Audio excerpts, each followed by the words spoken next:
এখন বর্তমানে আমার মতো হুজুর যেসব হুজুর আছে এরা হলো নানান কাজের ব্যস্ততা, খালি টাকা চায় আগে মোবাইলে টাকা দাও, অমুকটা নাও, ঠিক আছে।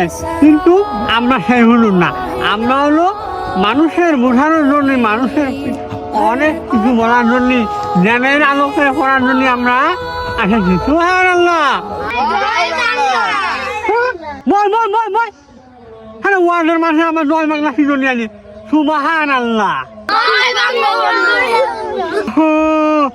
মানুষের মধ্যে মাইলি তোরা আমার মা জননীরা, তোমরা ভালোভাবে শ্বশুর শাশুড়িকে খেদমত করে তোমরা শ্বশুর শাশুড়িকে নিজের বাপের মতো জানিয়ে আমার সংক্ষিপ্ত বক্তব্য শেষ করলাম।